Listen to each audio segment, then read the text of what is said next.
A shockwave behind you in mid-swing. Accelerate! Squadron-style axe technique. Number 1, Falling Thunder! Usage 2. Unleashing a frontal shockwave on impact for more power! Number 2, Water Skimmer! That's awesome! I don't know how she thinks that thing doesn't suit her. For her hyper-aggressive, high-handed personality, I'd say it's perfect.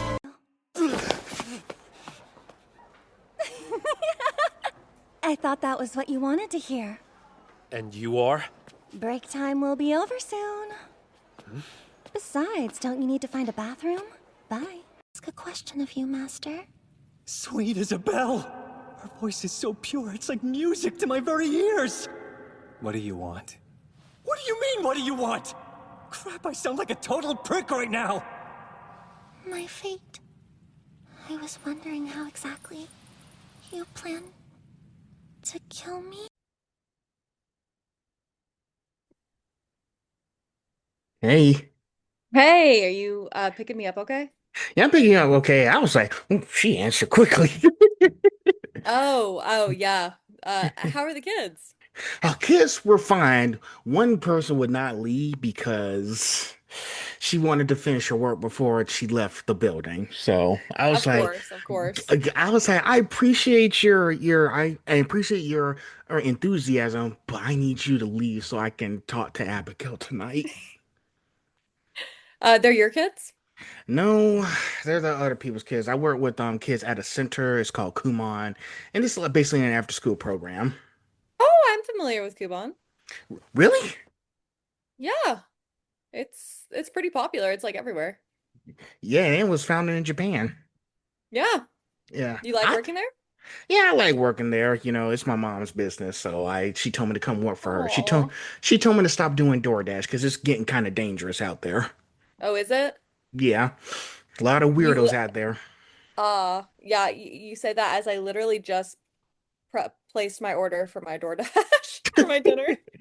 Well, just the delivery part, you Yeah, know. yeah. No, that's good to know though. Like I guess I'm one of the good people, but I've also heard like maybe they don't get paid super well on there. So, but Yeah, I don't like cooking. That's my fatal flaw is I don't use my kitchen.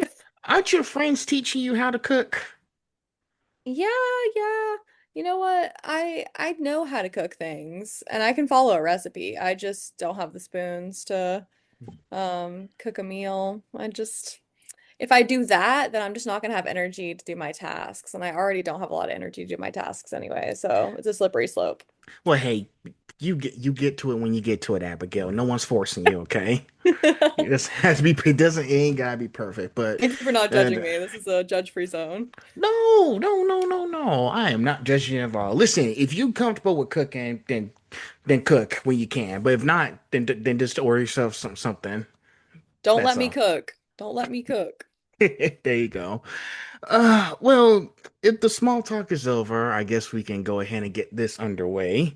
Again, Yeah, small talk first. I like doing small talk. I don't want to get deep into it first without just easing into it.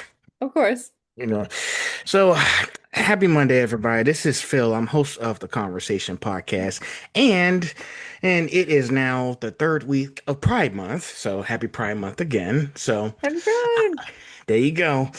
I have a very special guest in here with me. You may know her as Abigail Blythe. She's actually kind of rising around platforms today, and she's also the voice of Kyoko in Kaiju number 8. Just a little FYI, I watched a few episodes. I'm going to do my best to get back to it, even though it's like a small series. But it's nice to talk to you, Abigail. Yeah, nice to talk to you too, Philip. How are you doing? I'm great. I'm still trying to recover from Monday. Like I said, first day of the week. I hate the first day of the week. Yeah, So like every weekend when a new week start, I'd be like, nah, I got to do it all over again. you got this. So, now before we get into it, let's start with a little bit of an icebreaker. So, what's one place that you haven't traveled to before that you really want to go to? Japan. That's on everybody's mind these days. I just spoke to somebody else yesterday, and they're trying to get to Japan too. Like I spoke to Morgan Berry on Saturday. She's the voice Mhm. of Conk. I think you know who Morgan is. Yeah, I know Morgan. Yes, yes. So she's trying to go to Seoul, Korea, and Japan next month. So I was like, "Whoa, man, I am still stuck behind. I'm trying to save up money so I can go there this for my birthday this month. I mean, no, wait, no, Ooh, September for my birthday." yeah. I hope Mm-hmm. you can manage that. That would be really cool. That'd be a really fun birthday present. Well, they did say that the prices are a lot cheaper now. So it's Oh, like okay. hopefully it won't be much of a problem just to get plane tickets. So Yeah. the thing is you also gotta make sure you got money while you're in Japan as well. Yeah, of Yeah. course. Sure thing. And I had a discussion with another person. Her name, she's a friend of mine. We've been friends for a while. Her name is WTH Alley. She's also a LGBTQ person, and she's been in Japan for a while now, a couple of years. So she's been living there for a while.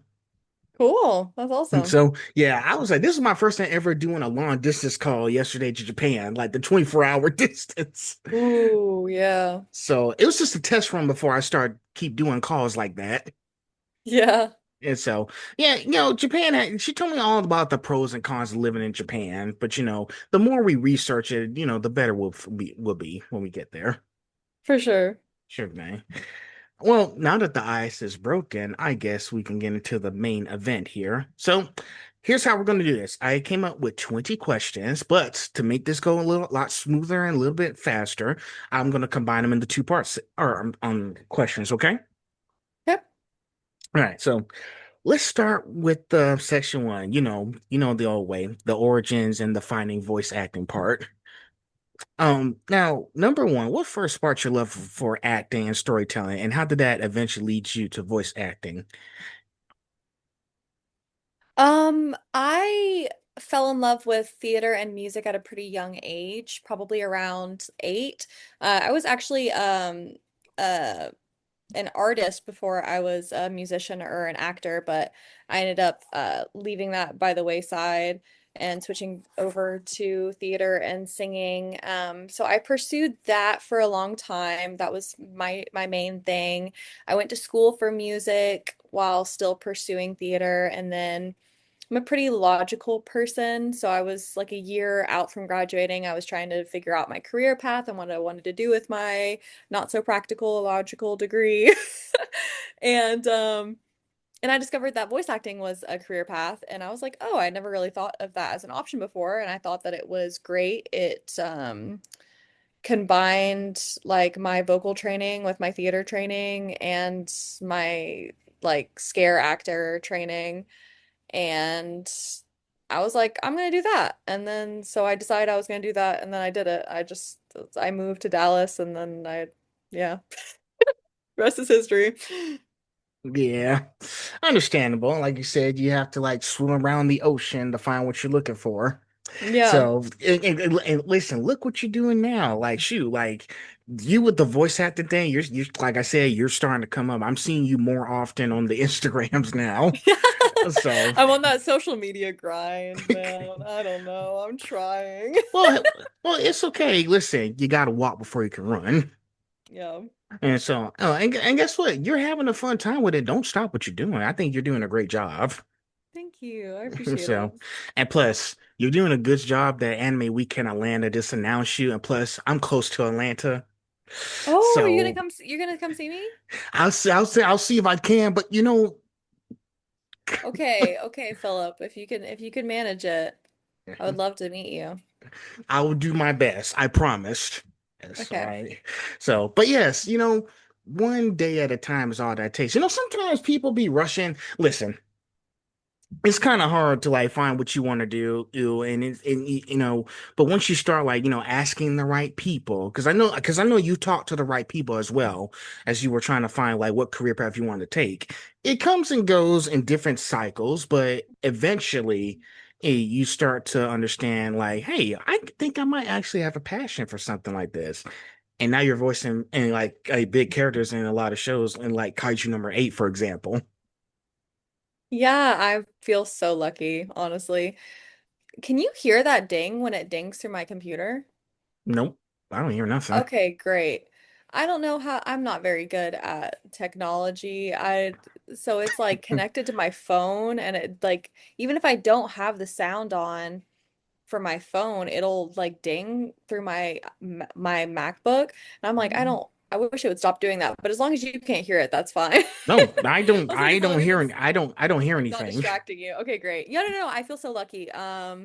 I all I can do is work my hardest and I do that every day, trying to be the best that I can. And I have a big passion for what I do. And even if like nobody casts me or like I don't get any work, I still will keep doing it because I like it a lot. There you go. That and you got a support system as well. Don't forget that. Yeah. Yeah. Listen. The old saying, choose a job that you love, and you never have to work a single day in your life. Yeah, that phrase is not exactly true, but I get what they're saying. I understand. I understand. Next up, now, was there a particular anime, game, or performance that made you think I want to do that someday? Let's see. I as far as like video games go, I was a huge fan of Bethesda games growing up. Skyrim is like my all-time favorite game. I've logged so many hours in that game and I've still never beat the main quest. Ooh, Skyrim is pretty good. I only beat the Yeah. main story once, and then I was done. Yeah, I It was still kind of haven't hard. gotten that far. Yeah, it is. That I didn't really get into watching dubs for anime until I started pursuing it as a career. And once I did start watching them, I'll say I really loved the performances in Licorice Recoil. That was one of my faves. I think Xanthi and Lizzie do an excellent job. And Kellen do a great job in that anime. Those are the things that popping up. Okay, okay. Listen. I can imagine. Listen, people, us, when we think back to when we were kids, we watch all the stuff that made us go and just get into all this pop culture stuff. Listen, my whole love for pop culture started with Batman the animated series back then when I was a kid, Oh yeah, and then yeah. then exploded to all this stuff. Then 2006, I started liking Sonic X and Dragon Ball Z, and Yeah. it just keeps going on. And now you see me like all these posters back here, and I'm collecting all this stuff here. So it's just it's nice that you have those things from like, oh, before you even start doing career, like this inspired me to do something like this. Listen, I spoke to Darian McArthur. You know Darian, right? Yeah. She is very sweet, very nice person to talk to. She actually noticed something on my Instagram profile. She noticed that I was playing Sonic Unleashed and doing those video game walkthroughs. She grew up. Jason Griffin inspired her to do voice acting because she saw that iconic scene in Sonic Unleashed. Oh, Yeah, yeah. I think that's a popular one. it is. And it's still popular today. Listen, I just finished the finale. I think I died a few times in the finale, but I'm gonna have to edit that out later because I still haven't uploaded the finale part. Listen, as far as me doing this and doing the video game walkthroughs, I try to put everything in one channel. I deleted my game. Sorry, I'm diverting the attention away. I'm so sorry. That's okay. They I. I did a gaming channel, but then I deleted because it wasn't getting as much attention. But then I Hmm. decided to just let's just put everything on one channel because it's hard to manage two channels right now. Yeah, I can So imagine. so I'll just do it on one big channel. But yes, she said that Jason Griffin, she grew up with Sonic Unleashed when she was playing that game. So she noticed me and she saw that I was streaming Sonic Unleashed and we started geeking out. That's so cool. I'm glad that you guys could connect like that. Yeah. But yeah, Skyrim. So pretty much it was Skyrim for you. But listen, I can never get I just only played the game once and then I was done. That game was too hard. Yeah. Mhm. So But yeah, all those things that made us into our that we grew up with, that inspires us to do stuff like what you're doing, like the voice acting or content creation, whatever you're doing. Like recently, I just did an analysis with My Adventures with Superman season 3, and that Oh. I think you saw that they just dropped season 3 2 days ago. Oh, that's cool. Yeah, it's a DC Comics and anime show together to give a fresh take on Superman. I recommend you go watch it too. Okay, awesome. So, but yeah, I sometimes I do those analyses and all that stuff. It may not be much, but it's something like the first time I did like the Super Mario Galaxy movie, it blew up to 1,000, 1.3K views. Oh, And I nice. was thinking, okay, maybe I should do more analysis like that if I feel like. We'll see what happens first. But yeah, the stuff like Skyrim, that got you into. And you said what else was it you said Kellen Goff was in something too? Yeah, Lizzie and Xanthe starred in this anime called Licorice Recoil. Have you heard of it? Yeah, I've heard of it. Yeah. Okay, okay. Yeah, I've heard it. I can never get into it. Is it still any good or Oh, it's so good. Yeah, it's super good. man, now I got another thing to add to my watch list for the summer. Sorry about that. Listen, I got so much ever since I started talking to you guys. Y'all been getting me stuff to go check out and watch. Listen, even the non-VAs that I've also listened, I'm not just interviewing you guys. I'm also got other special guests. I just got 3 new people who are interested now to come on and talk to me. Oh, They nice. y'all just like the work I'm just putting out there, you know? Yeah. Yeah. Yeah, but we're not here for me. We're here for you tonight. But you see we'll see where I'm coming from as far as you some sort of game or anime made you feel like you want really want to do that. Yeah. Yeah, that's at the top of my head, what my choices would be. All right. I like it. Now, next up, looking back at the beginning of career, what was the biggest lesson you learned about breaking into the industry? Um, First impressions are really important, so I wouldn't recommend pitching yourself to any studios or directors before you're ready for their direction or ready for them to hear you. I think a lot of people get really passionate about voice acting in particular, and without like a bunch of acting background and just go right at it. But if you only get one first impression, so you want to make sure that you take it whenever you're most ready. Hmm, Yeah. yeah. Everybody got cats. The kitty. Cute cat. Now, is it a he or she? It's a girl. Her name's Uh, Brownie. Brownie? Hmm. Oh, that's cute. And listen, I just guess what? I just interviewed a drag queen last 2 weeks ago, and she Hmm. has a cat. Her name is she has 3 cats at actually. But when she Wow. dressed up in her outfit, she likes dressing up as her cat's name is Chevy. Oh, cute. You have a good I memory. yeah, I'll have to send you a video later. But seriously, you're like my 12th cat person. Cats are the best. They're my favorite animal. Hey, my parents don't like cats, so Oh no. I know this is not their thing. But as long as cats are cats. I mean, what you gonna do? Yeah. Exactly. So yeah, but going back to that, first impressions, I think listen, sometimes, don't you ever get, I think you've heard the term imposter syndrome, right? Yeah. 100%. Yes.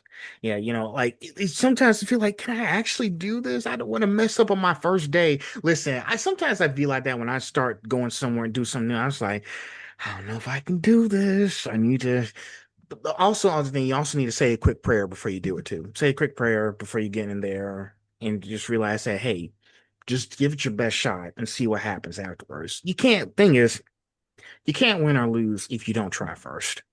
Yeah. That's true. Mm. And I also been saying this too, like even when you do directors, like after the scene is, you still want to try to have like a cordial conversation once the recording session is over, so y'all can find common ground together as well. Yeah, absolutely. I agree. I don't know like how often you and I don't know how often you usually talk to directors after you're done with the recording session. Yeah. Yeah, I was just curious. Well, dang, oh, sorry. I should have meant more context. Like, do you know how often you usually do it? Not really. What was the exact question Oh, about writing? I was saying like I don't know how exactly like how often I was like pretty much like I was asking how often do you like talk to directors after the scene is over? You know? We talk to each other throughout the scene, really. Mm-hmm. Um, yeah, in between takes, there's a lot of like hurry up and wait for like the audio engineers to place the takes because it is ADR, so we have to, match the flaps and things like that. Um, so yeah, there's a lot of open space during sessions to chat, and we usually do. Okay, okay. Yeah, cause thing is once it all like cause I know like when y'all do something, y'all want to like discuss and feel like, like next time, how can we like make this better? You're good, but how can we make it even better? Yeah, it's not often really that during a session, a director will give you notes on your like how to be a better actor. It's kind of like you booked the role with your audition usually or with just like your work ethic. So they know that you're a good actor. So they'll just give you notes on your specific performance, but not necessarily on like what you need to work on as an actor. Okay, okay. So just pretty much just notes, the stuff like not anything you need to Hmm. change. Yeah. Don't change your style. I don't want people to change their styles. Like stick to what works for Yeah. you. Basically, yeah. There you go. Last question, and then we'll be in the next part, which is going to be your favorite one, character deep dives. You get to break down your Oh. characters. That'll be fun. Don't trust me, it'll be fine. Mhm. Now, voice acting can be a competitive field, and it is. Yeah. What helped you stay motivated during the moments when opportunities felt far away? Well, that's a good question. I've always been a very ambitious and driven person, and the thing with like uh, voice acting is basically like running your own business, so you never run out of things to do. So in slow periods, there's always things like, working on like rebranding, like headshots, website, um, like cold networking with studios and or trying to find your own clients through like cold emailing and things like that, cold calling. So, there's always an abundance of work, even though it's really competitive. There is a need for voiceover in so many different ways. Stop it. My Right. And cat's messing with something. it's okay. It's okay. Hey, plus we get to add a little chaos into this episode too. Oh, she is so chaotic. Yeah.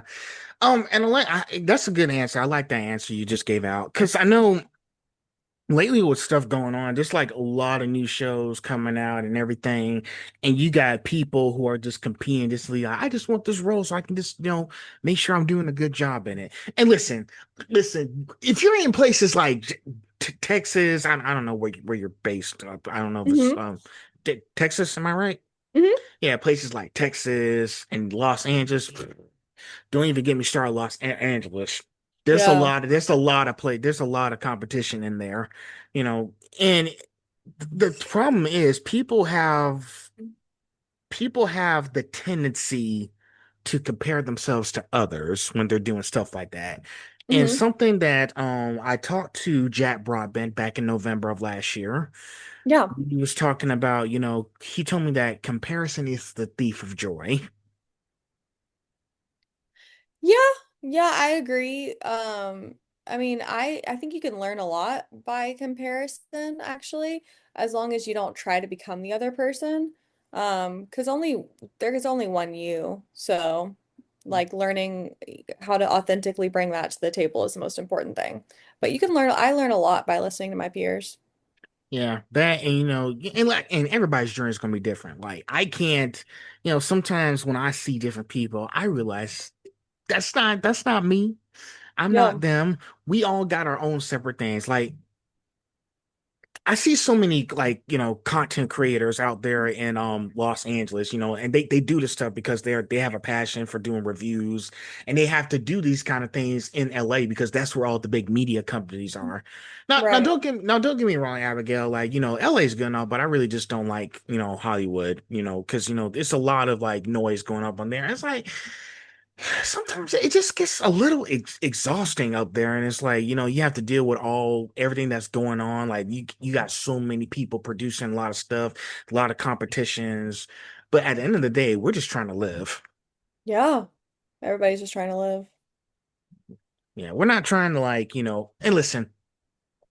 And I fell into that trap as well when I was in college. I was just, taking, pictures. I do photography as well, but I took a back seat from it for a while, just trying to get myself put out there. No, but then I started diverting my attention from what I need to be focused on. So Yeah. and it took me a while to get to where I am today. It's okay. I'm here now. So it's just part of growing up. I agree. Yeah, I'm glad that you're here. So yeah, so yeah, the voice actor stuff is a competitive field, but at least you get to learn your strengths and weaknesses as well. That way Yeah. you can be like the best version of you can be. Yeah, that's the whole point. Exactly. So sorry if I, ranted for a bit there, kind of thing. I hope I didn't rant too much. No, it's okay. So sometimes I get in my vision sessions here. All right, so now that we're done that section, let's go ahead and do character deep dive, shall we? Yeah, I'm excited. And we're starting with the first one because it's you pretty much know this character, okay? Kaiju number 8. So Kyokuro, let's see, Shinomiya from Kaiju number 8 has become a fan favorite. What was your reaction when you found out you booked the role? And part two, Kyokuro starts out incredibly confident and driven. What aspects of her personality were the most fun for you to explore? Um, when I got the email, I was really confused, because I thought they had sent just the wrong person. Um, I was so new at this time that whenever I sent in the audition for her, or for everybody that I auditioned for that show, I mean, I did my best, but I didn't think that there was any chance that I would book it because I was still so new to the studio. So I was very, very shocked, to say the least, to get that email. And I like binge read the manga immediately. She's actually very similar to me. We're both very ambitious. Like both have a very hard time leaning and depending on others, like very hyper independent, hard time like showing your feelings.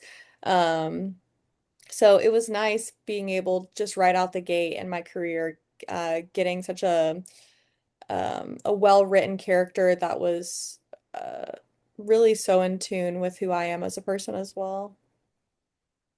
This is what I'd be saying. Even every time you get these characters, you're trying to figure out how can I put my personality into that character. And guess what? I like that. Guess what? You've done the research. Like I need to see what Mhm. this person was all about. And listen, some of you guys don't even have time to research everything, because Yeah, because basically y'all have deadlines too. yeah, we do. So it's kind of tricky, but if you're feeling lucky, and y'all don't have like a strict deadline yet, you could spend like hours trying to research about who this person is, what their backstory is. Because like I said, you know, every person that you come across, you're gonna have to learn what their you know, attributes are. Yeah. That way you can get a clear understanding. Okay. And you're also trying to pay attention to how the Japanese voice actor does it as well. Yeah, of course. And yeah, that's the fun part. But yes, I've seen now listen, my sister watched a few episodes and I was like, I wasn't really into that stuff at the second, but Hmm. after a while, I was like, maybe I need to get back to it so I can get understand about what the show's about. Listen, I'm trying to broaden my horizons the more I talk to you guys. That way I Yeah. can like be more prepared with these kind of like, questions and asks as certain things that y'all never been asked before. Yeah, And but I'm all open for it. By the way, I was watching one of her scenes. I like that scene where she was just putting the axe down on one of those monsters, and I was like, Yeah. Yeah, I think it'll be best to stay out of her way. Oh yeah, yeah, I would definitely stay out of her way with that huge axe. Wait, what you think? You got to manage to play a character who has a big axe. What'd you think of that? It's so cool. Like one of the best weapons in that show.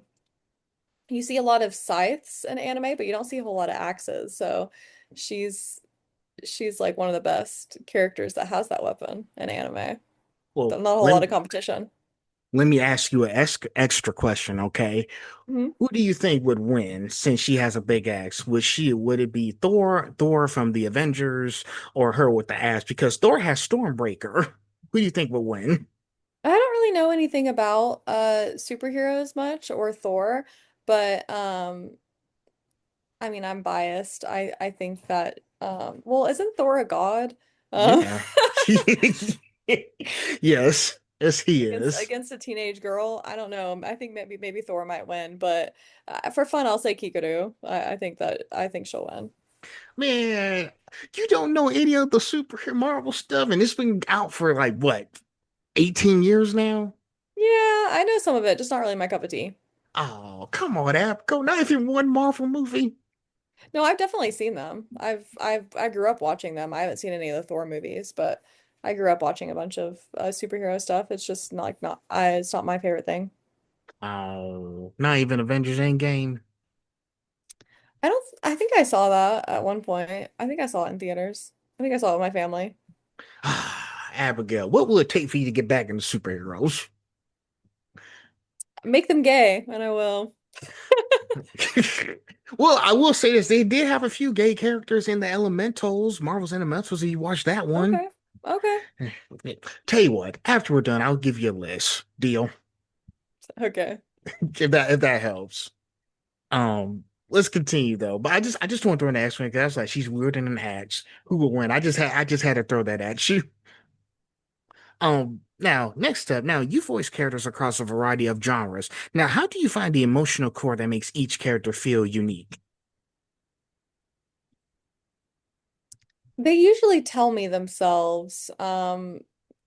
Usually in like the lines usually speak for themselves. The character is usually pretty loud and clear about their intentions within the scene. It helps for every character that I'm cast as. If there's source material, I read all the source material, um, so I'm able to get the bigger picture, which can be super helpful. But scene by scene, especially because anime dubbing is ADR, the picture has already been placed. We're just dubbing over it. I can see the scene in its entirety. I know exactly what the character wants. I know who they're talking to. I don't have to make it up in my head like they do for prelay for animation and video games. It's very, very clear to me. So I honestly am very spoiled in that regard. You're very spoiled. They're giving you cookies. They are, they are.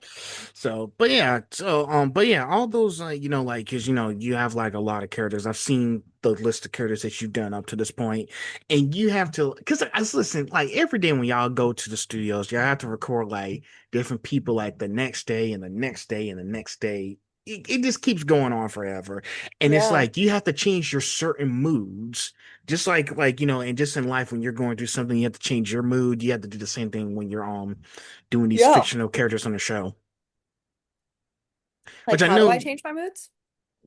yeah, yeah. Like, wait, no, I didn't ask. I'm just saying, like, how you Oh, do okay, it. gotcha, gotcha. Yeah, I wasn't asking. That wasn't a question. I'm sorry. Okay. No, no, no. There was a silence, and I was like, was there a question? Okay. No, no, I was trying. I was just trying to make sure I say the next thing. But yeah, but yeah, it's just we just gotta make sure, like, because I know it's not how can I say this? I'm trying to gather my thoughts here. Um, Yeah.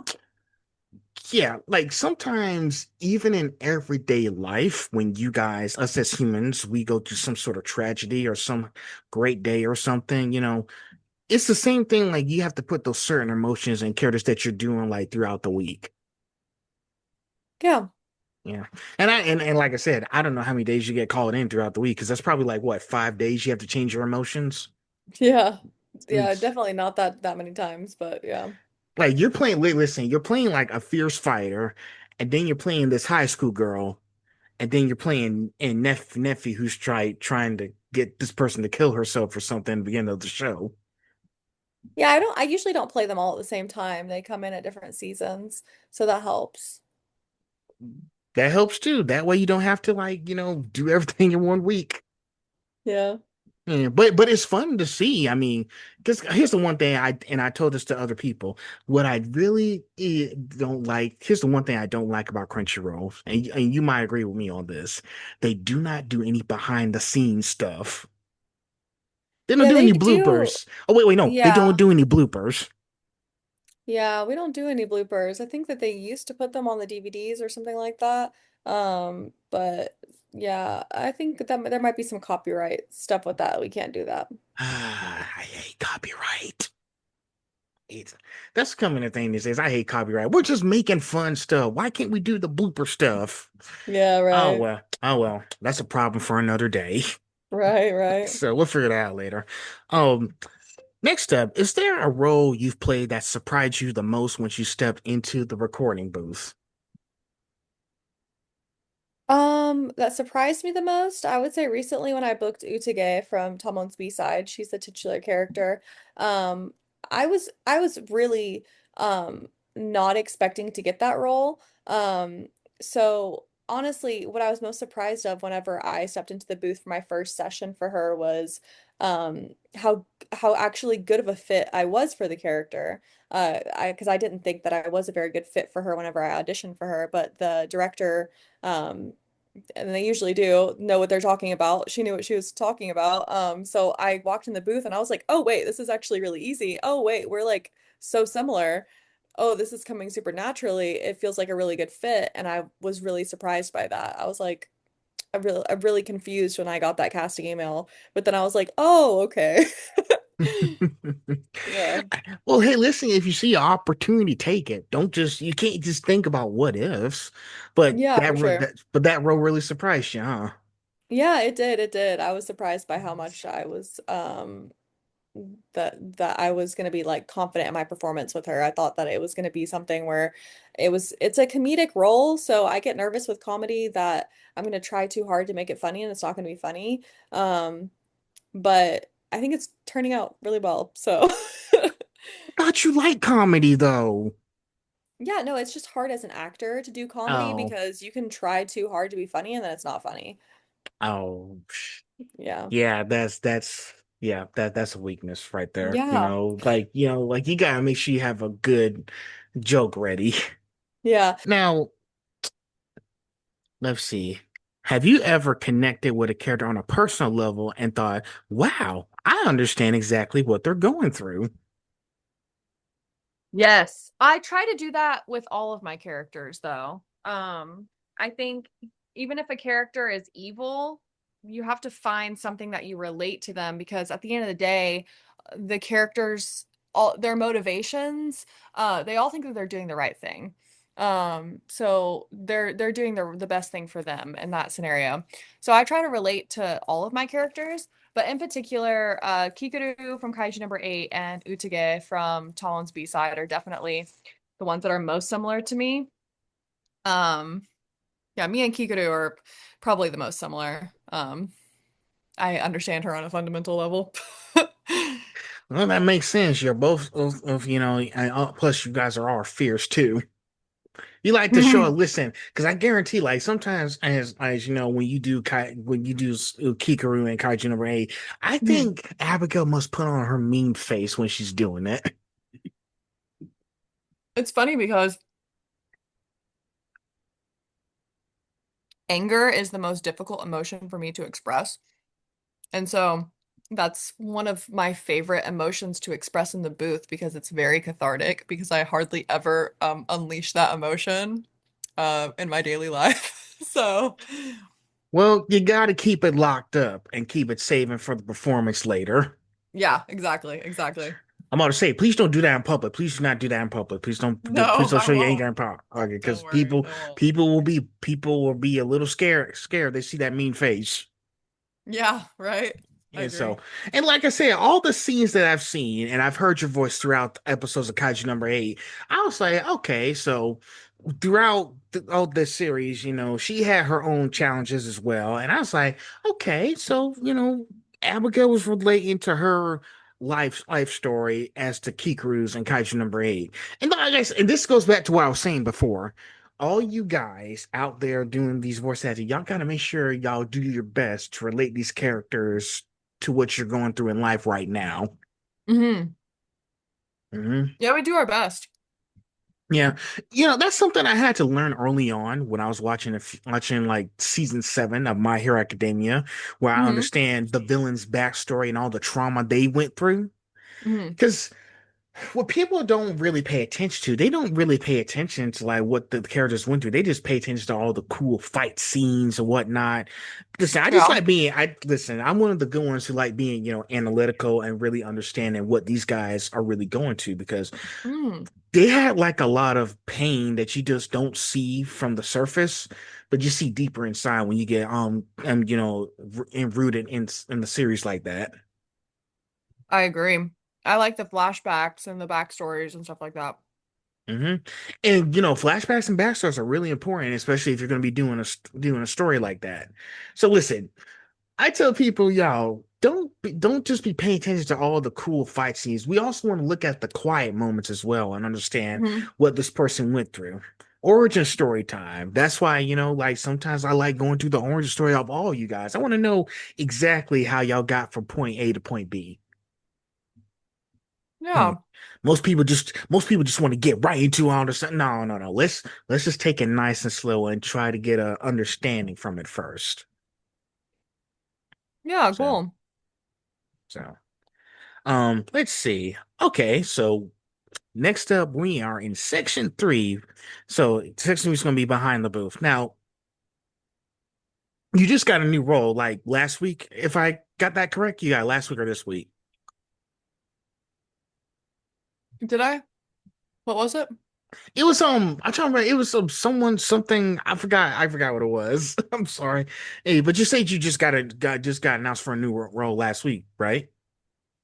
Mm, I don't know about last week. I'm currently doing Tomlin's B-side. That's what it was. Thomas B said, wasn't that the one? Hmm. Yeah, that's Yeah. the next Yeah. question. So, walk us through so number 10 is walk us through your process when you receive a new role. What's the first thing you do to start building that character?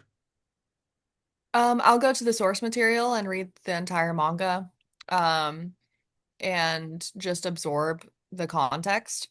And then if the show is already out or an episode, I'll watch that.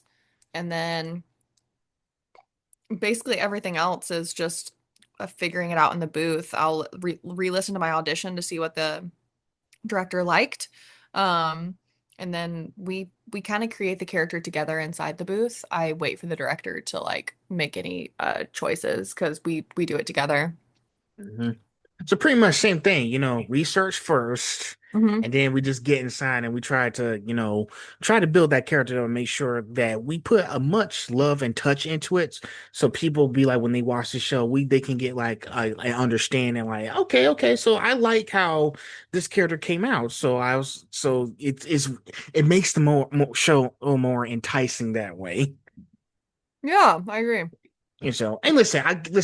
I will say this. I guarantee you, when y'all get new stuff, I know it's not easy to do at first when y'all get like new roles. Like y'all literally have to like, oh shoot, I got used to these characters I've done so far, but now it's like I got a new thing to do, which is not easy because y'all have to like put in a lot of hours to go research this person. And sometimes it may take as many takes as it takes to get it right. No matter how many recording sessions you do. Yeah. So, and I was going to ask you too, like, Mm-hmm. some does now listen, when y'all do get good news, does it ever get a little bit exhausting to try to get it right? When we get new what? When y'all get new roles to play, does it get tiresome trying to get it right? Well, if you have this mindset that it has to be perfect or it has to be right, that's where you'll dig yourself into a hole. You just have to go into the studio, record, do your best, trust the director, and trust that people are gonna like it, and well, they're gonna like it or they're not gonna like it, and that's not on you, to decide that for them. And all you can really do is your best, and that is the best outcome. So Yeah, yeah. because I know, because I know, like we can't change how people view this characters. Like you only can do the best you can once you get started, and it's not like I could just picture myself and say like, oh, I got to get this perfect before the end of the day. I don't care how long, even if I shoot, I will get it right, even if I have to before I even drop dead. Hmm. But in that case, listen, nobody's perfect. You're going to make mistakes. You just want to make sure we do it to the best of our ability, and then people Yeah. will enjoy it later. If we got to make some adjustments, that's fine. We'll figure that out later. But let's just Hmm. do what we can for now. Exactly. And so, and I know. Oh, and listen, the reason why I'm saying all this because purists are going to have issues. I've seen so many people who go on reviews and say, "Oh, this wasn't good enough." Like I'd be telling people, y'all, if it's not broken, then don't fix it. And they did that, and guess what? They did that when they dropped Batman Hush in 2019, and people were complaining about the movie wasn't comparing to the comics or whatnot. Mm. I actually enjoyed the movie. That's why it got 80% Rotten Tomatoes. No, I haven't seen it. Oh, you haven't seen Batman Hush? Mm. You need to watch Batman Hush. Oh, wait. You're not into superheroes. Who am I talking to here? I forgot about that.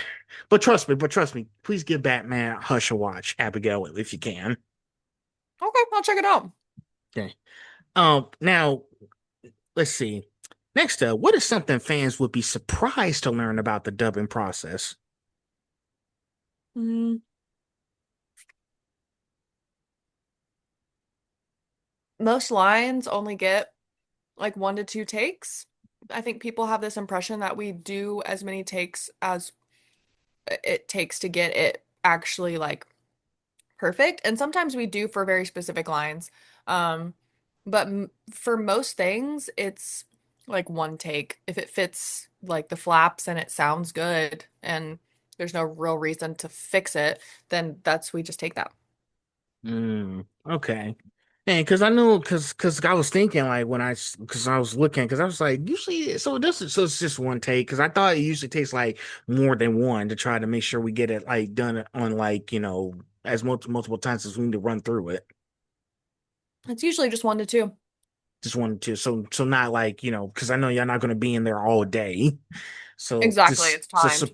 so pretty much just 1 to 2. So not like one, two, three, four, like 10 takes or anything. Yeah, no, that hardly ever happens. Okay. So y'all just got to get it right, like the first two times, Yep. and then y'all try to move on to the next thing. Hmm. Okay.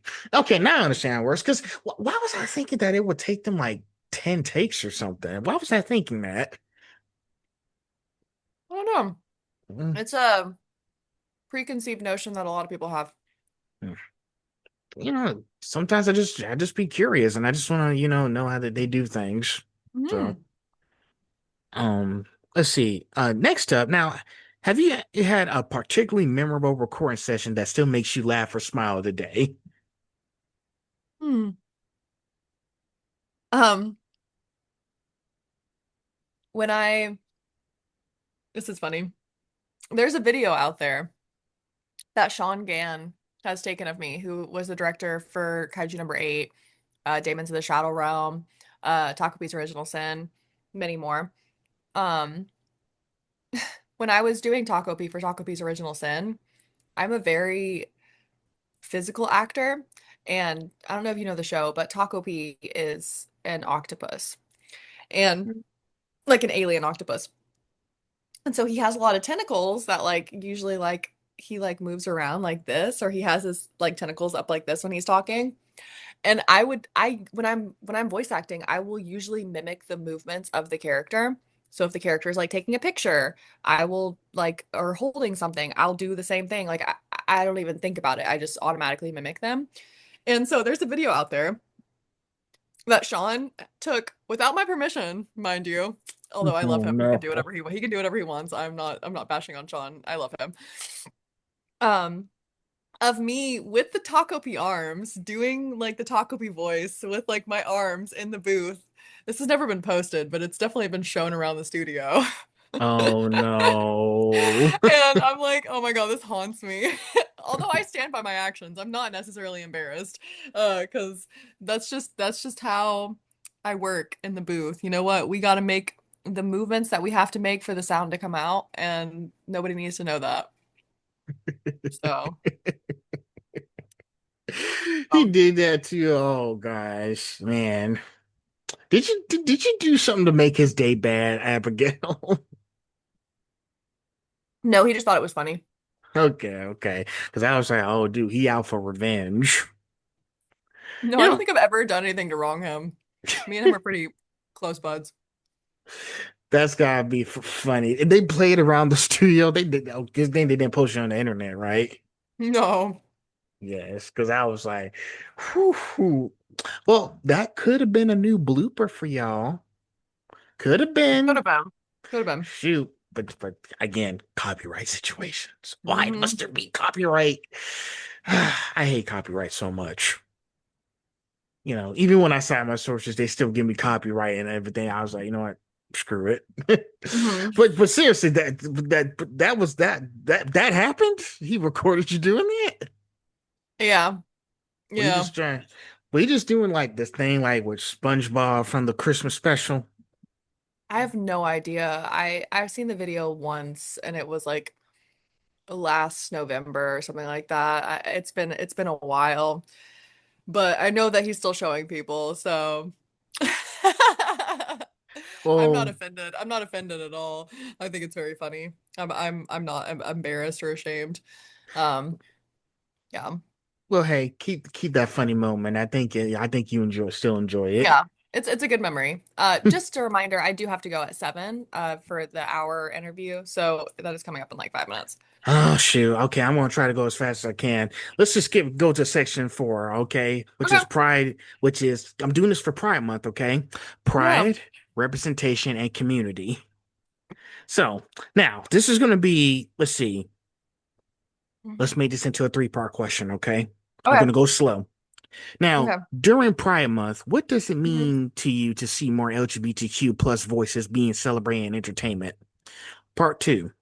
Have you noticed positive changes in representation since you first became involved in the industry? And part three, why do authentic stories and diverse perspectives matter in anime, gaming, and entertainment as a whole? Yeah, so I'm gonna work backwards a little bit. I think this is like a still heavily debated topic.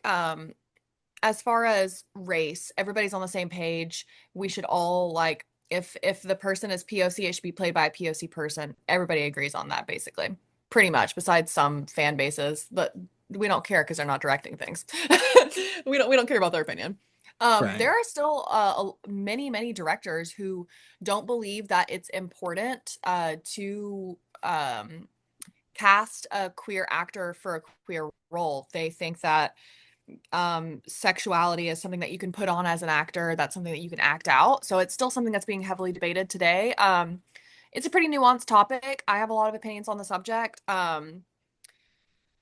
I think it makes the project more special whenever you are able to include that representation.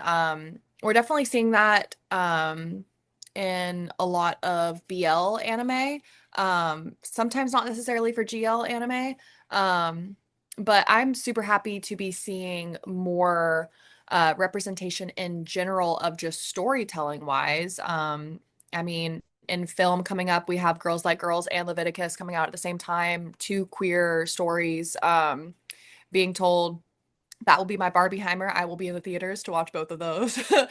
um, so that makes me really happy. I didn't grow up with a lot of queer stories. I didn't really know it was an option until later in life because of that. Because I just didn't see queer couples and I didn't see them in media and I didn't see them in real life. So I don't know why I would have thought it would have been a viable option. Um, so I'm really happy, especially during Pride Month, that we're getting these two new movies out. I'll be very, very excited to see them.